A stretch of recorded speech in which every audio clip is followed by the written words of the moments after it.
అనగనగా తిమ్మాపురం అనే గ్రామంలో అంకయ్య అనే యువకుడు ఉండేవాడు.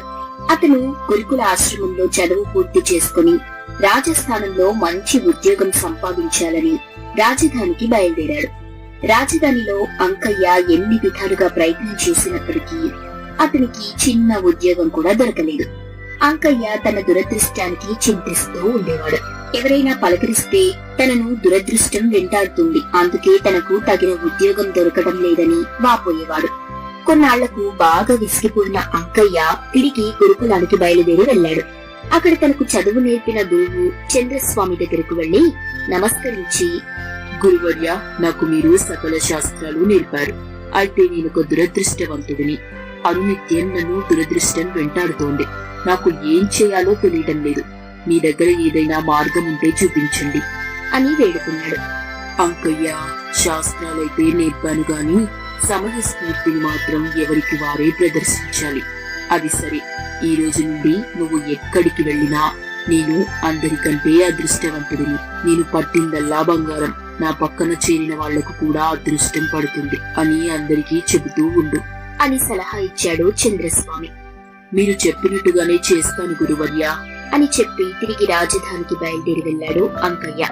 అప్పటి నుండి కనపడిన ప్రతి ఒక్కరితో తన గురువు చెప్పినట్టుగా, నేను అందరికంటే అదృష్టవంతుడిని.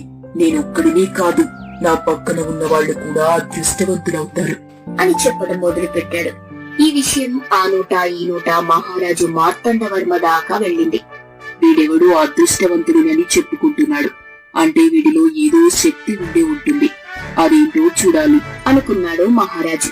ఒక రోజు రాత్రి మారువేషం వేసుకుని మహామంత్రితో కలిసి అంకయ్య బస చేసిన సత్రం దగ్గరికి వెళ్లాడు. మహారాజా, మీరు కలవాలనుకున్న అంకయ్య అతడే అని వేలు పెట్టి చూపించాడు మహామంత్రి. అంకయ్య వారిద్దరూ తన కేసి చూస్తూ మాట్లాడుకోవటం గమనించాడు. అతడికి చాలా ఇబ్బందిగా అనిపించింది. తన వైపే చూస్తూ వాళ్ళు ఎందుకలా మాట్లాడుకుంటున్నారో ఎంత ఆలోచించినా అంకయ్యకు అర్థం కాలేదు. అంకయ్య ఇలా ఆలోచిస్తూ ఉండగా మహారాజు మహామంత్రి అతని దగ్గరికి వచ్చారు. నేను ఈ దేశపు మహారాజు గారి ఆంతరంగిక భద్రతను చూసే అధికారిని. నీ గురించి మేము విన్నాము. నువ్వు చాలా అదృష్టవంతుడివట కదా, నిజమేనా? అప్పుడు అంకయ్య నవ్వుతూ ఆకాశం వైపు తల ఎత్తి చూస్తూ, అంతా పైవాడి దయ. అందుకే నేను అంతటి అదృష్టవంతుడేనయ్యాను. రేపు మేము దండకారణ్యానికి ఏనుగులను సంరక్షించే నిమిత్తం వెళ్తున్నాం. నువ్వు కూడా మాతో రావాలి. నువ్వు ఎంత అదృష్టవంతుడివి అనే విషయం నేనే స్వయంగా చూసి తెలుసుకుంటాను.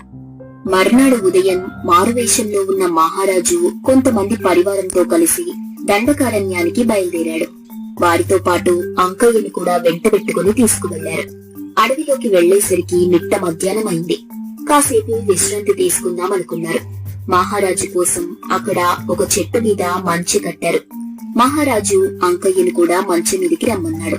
హఠాత్తుగా క్రూర మృగాలు దాడి చేయవచ్చని మహారాజుతో వచ్చిన సైనికులు కూడా దగ్గరలో ఉన్న చెట్లపైకి ఎక్కి కూర్చున్నారు. అంకయ్య, నువ్వు అదృష్టవంతుడివని అందరి దగ్గర డబ్బు కొట్టుకుంటున్నావు అని నా అభిప్రాయం. నిజం చెప్పు, నువ్వు అదృష్టవంతుడివని అనుకోవడానికి నిదర్శనాలున్నాయా?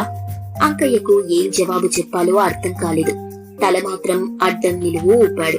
ఈలోగా ఎక్కడి నుండో పులి గాండ్రింపు వినబడింది. అది తిన్నగా వీళ్లు ఉన్న చెట్టు దగ్గరికి వచ్చింది. వెంటనే మహారాజు కోపంగా, ఒరేయ్, నువ్వు అదృష్టవంతుడివి కదా, మరి ఈ పులి మనల్ని చంపడానికి ఇక్కడికి ఎందుకు వచ్చినట్టు? నిన్ను ఆ పులికి ఆహారంగా పడేస్తాను. అప్పుడు నీ అదృష్టం నువ్వు పరీక్షించుకో అని అంకయ్యకు దగ్గరగా వచ్చాడు. అంకయ్య భయంతో వణికిపోయాడు. మహారాజు బారి నుండి తప్పించుకోవడానికి అంకయ్య కాస్త వెనక్కి వెళ్లాడు.